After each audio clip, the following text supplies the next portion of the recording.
तो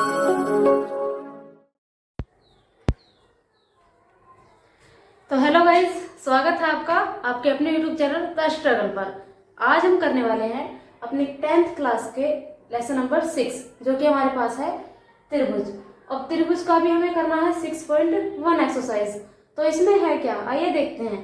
6 का हमें पहला क्वेश्चन जो दिया हुआ है वो हमारे पास है, कोष्ठकों में दिए गए शब्दों में से सही शब्दों का प्रयोग करते हुए रिक्त स्थानों की पूर्ति कीजिए। अब यहाँ रिक्त स्थान दिए हैं कोष्ठकों में, हमें यहाँ वर्ष दिए हुए हैं, इनमें से हमें इनमें एडजस्ट करना है।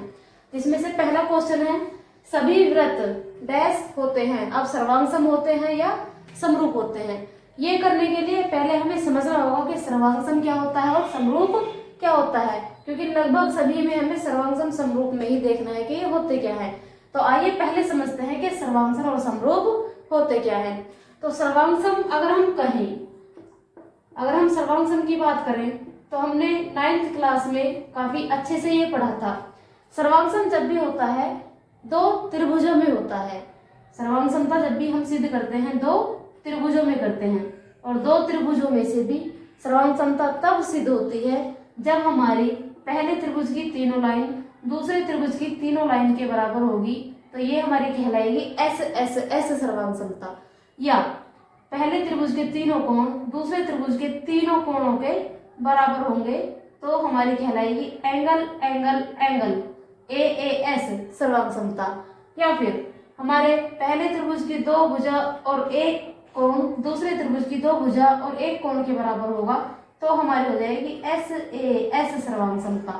या फिर पहले त्रिभुज के दो कोण और एक भुजा दूसरे त्रिभुज के दो कोण और एक भुजा के बराबर होंगे तो हमारे पास होगी एंगल साइड एंगल यानी ASA सर्वांगसमता। एक सर्वांगसमता और होती है जब हमारे त्रिभुज वो होते हैं समकोण के 90 डिग्री के।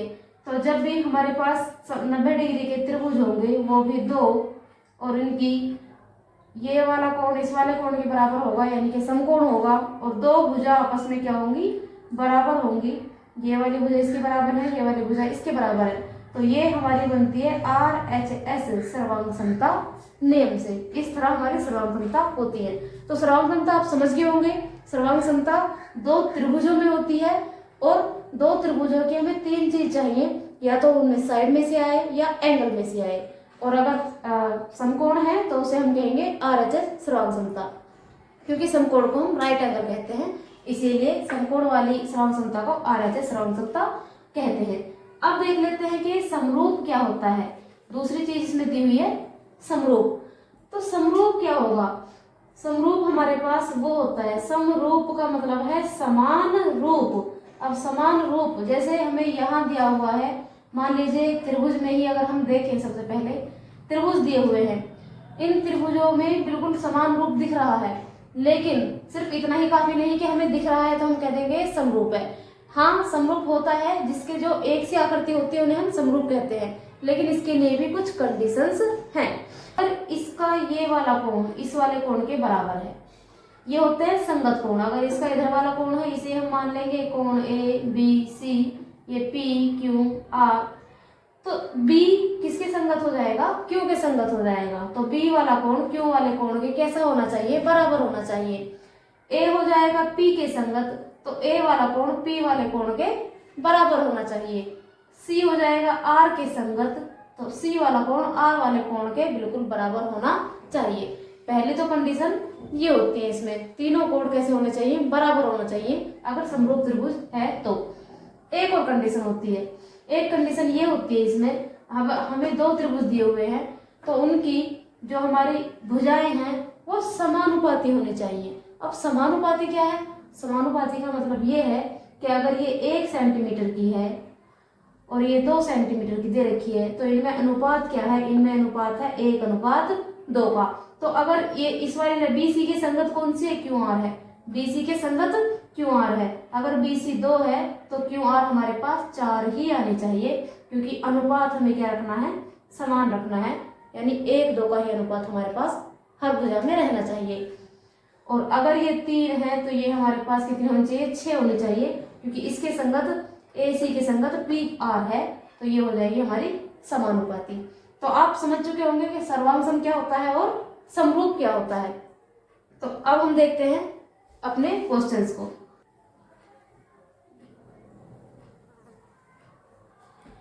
अब इसमें पहला क्वेश्चन क्या था, सभी वृत्त होते हैं। भाई वृत्त में कोणों का तो कोई बात है ही नहीं, कोण तो इसमें है ही नहीं। अब हम देख लेंगे समरूप क्या होती है, समरूप होती है एक सी आकृति। अब वृत्त जितने भी होंगे वो एक सी ही आकृति होंगी। हाँ ये हो सकता है कोई बड़ी त्रिज्या का है कोई छोटी त्रिज्या का है, लेकिन सभी वृत्त कैसे होंगे हमारे पास, समरूप होंगे। तो पहले में क्या आ गया, समरूप हो गया।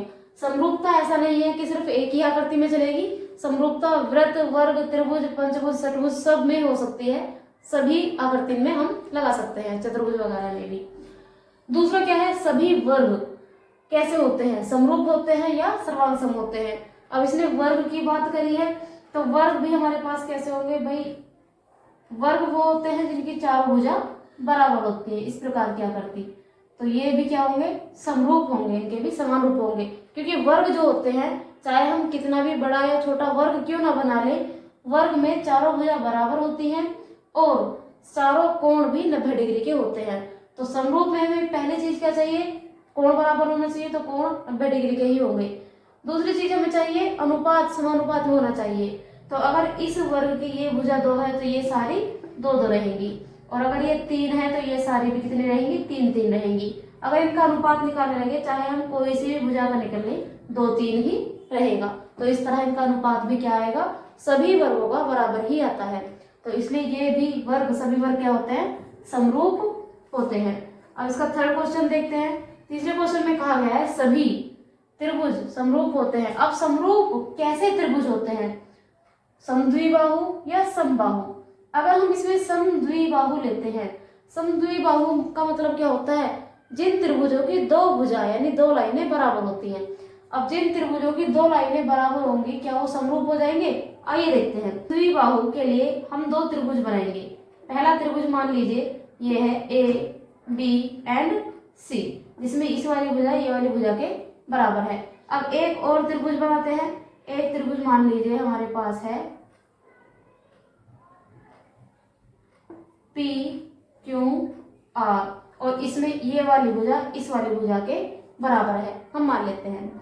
तो इसने इसके संगत भुजा ये वाली थी, लेकिन इसके ये दोनों बराबर हैं, ये दोनों बराबर नहीं है, तो इनका अनुपात समानुपात में नहीं आएगा। तो 2 भुजा इसकी भी बराबर है, 2 भुजा इसकी बराबर है। अब हमें समरूप लाने के लिए क्या चाहिए, एक तो कोण बराबर होना चाहिए, दूसरा अनुपात बराबर होना चाहिए। अगर हम इसके कोण को देखें तो इसका कोण जितना भी बैठेगा 60, जितना भी बैठेगा इसका कोण उतना ये वाला कोण हमारा नहीं बैठने वाला है।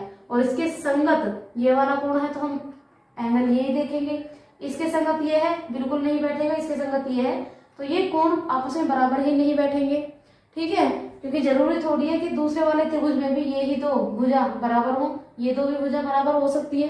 तो इसीलिए इसमें हम समद्विबाहु त्रिभुज नहीं लेंगे और हम समबाहु त्रिभुज देखते हैं। समबाहु का मतलब है जिसकी सारी भुजा बराबर हो। अगर हमने 2 त्रिभुज बना लिए जिनकी सारी भुजा बराबर है आपस में, A B C and P Q R, तो भुजा सारी बराबर है। और समबाहु त्रिभुज में हमेशा 60-60 डिग्री के कोण होते हैं, तो इनके कोण भी क्या होंगे, बराबर होंगे।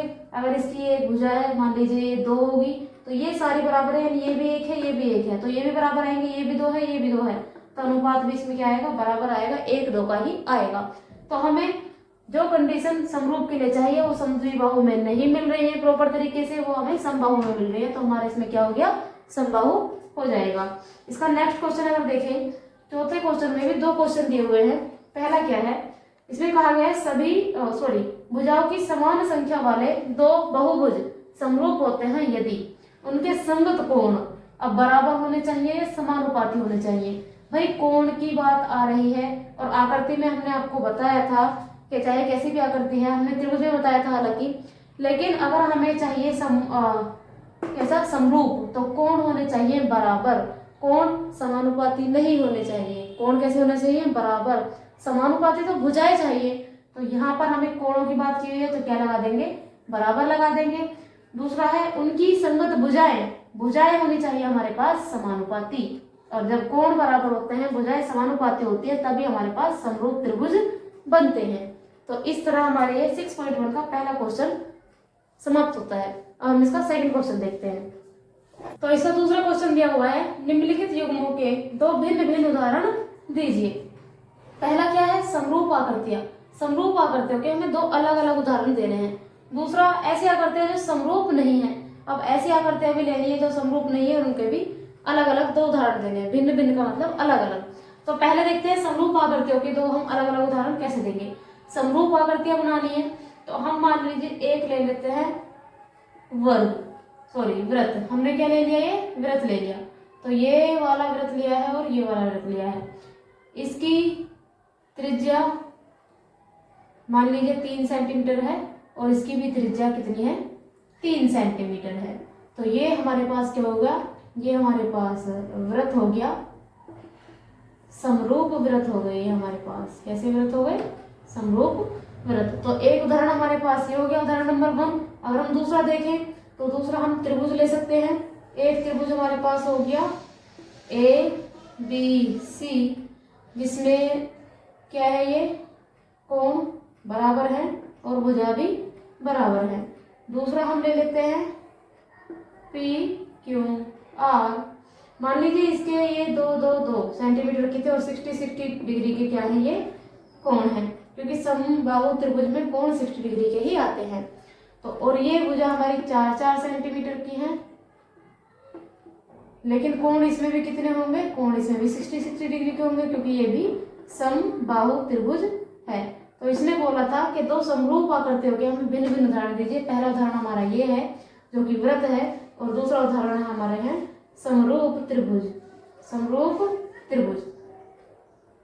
तो हमने ऐसी आकृतियों को उदाहरण दे दिए हैं जो कि समरूप है। अब हम देखते हैं ऐसी आकृतियां जो समरूप नहीं है। जो समरूप नहीं है यानी कि मान लीजिए एक हमने ले लिया अगर वर्ग और दूसरा हम ले रहे हैं यहाँ पर आयत, तो ये आकृतियां समरूप कैसे होंगी, ये आकृतियां समरूप नहीं होंगी। तो हम सेकंड वाला अपना ऑप्शन लेते हैं, इन्होंने 2 बोला था तो सेकंड ले लेते हैं। मान लीजिए एक त्रिभुज ले लिया हमने और एक ले लेते हैं हम षटभुज। तो ये कैसी होगी, ये दोनों विपरीत आकृतियां हैं, ये त्रिभुज है और ये षटभुज है। तो ये हमारी आकृतियां समरूप नहीं होंगी। इस तरह हम अपनी इसमें ऐसा नहीं है कि ये ही आकृतियां बननी है, हम अपने आप से मतलब कैसी भी आकृतियां बना सकते हैं, लेकिन वो समरूप नहीं होनी चाहिए, यानी एक से एक आकृति नहीं होनी चाहिए। मतलब ऐसा नहीं होना चाहिए कि एक हमने वर्ग बना लिया दूसरा भी हम वर्ग बना रहे हैं, एक त्रिभुज बना दिया दूसरा भी त्रिभुज बना रहे हैं। अगर ये त्रिभुज बना दिया है और ये समबाहु त्रिभुज है तो एक हम विषमबाहु त्रिभुज बना सकते हैं, ऐसा कर सकते हैं। तो इस तरह हमारा सेकंड क्वेश्चन हल होता है। अब हम इसका थर्ड एंड लास्ट क्वेश्चन देखते हैं। तो इसका तीसरा क्वेश्चन दिया हुआ है, बताइए कि निम्नलिखित चतुर्भुज समरूप है या नहीं है। हमें पहले ये चतुर्भुज दे रखा है, दूसरा ये चतुर्भुज दिया हुआ है। अगर हम देखें चतुर्भुज में पहली कंडीशन क्या आती है, हमारे पास कोण होने चाहिए बराबर, और दूसरी क्या आती है, भुजाएं होनी चाहिए समानुपाती। एस आर के संगत हो जाएगी हमारी DC। तो एस आर के संगत कौन सी है, DC है। तो एस आर और DC का क्या होना चाहिए, अनुपात बराबर होना चाहिए। एस आर हमारे पास है 1.5 सेंटीमीटर, वही DC है हमारे पास 3 सेंटीमीटर। तो अगर हम देखें 1.5 एकम 1.5 और 1.5 दूनी 3, तो 1:2 का अनुपात आ रहा है इसमें एस आर और DC में, और इसमें भी 1:2 का ही आएगा, इसमें भी 1:2 का ही आएगा और इसमें भी 1:2 का ही आएगा। तो सारी संगत भुजाएं समानुपाती है। फर्स्ट कंडीशन हमारी फिल हो गई। अब सेकंड देखते हैं, कोण कितना होना चाहिए हमारे पास, बराबर होना चाहिए। ये एक वर्ग की आकृति हमें दिख रही है जिसमें हमें दिख रहा है साफ कि चारों कोण हमारे पास 90 डिग्री के हैं, और ये हमें एक चतुर्भुज की आकृति दिख रही है, और इस चतुर्भुज में हमें साफ दिख रहा है कि एक भी कोण 90 डिग्री के नहीं है। ये और ये बराबर हैं, जो कि इन दोनों कोणों से बड़े हैं। तो इसमें एक भी कोण 90 डिग्री का नहीं है और इसमें हमारे सारे कोण 90 डिग्री के हैं। तो इस तरह इसमें कोण बराबर नहीं है। हम कह सकते हैं कि ये समरूप आकृतियां नहीं है। तो इसका आंसर हो जाएगा नहीं, यह समरूप आकृतियां नहीं है। इस तरह हमारी एक्सरसाइज 6.1 कंप्लीट होती है। अब अपनी 6.2 एक्सरसाइज हम नेक्स्ट वीडियो में कवर करेंगे। हमारे चैनल को सपोर्ट कीजिए और सब्सक्राइब कीजिए। Thank you.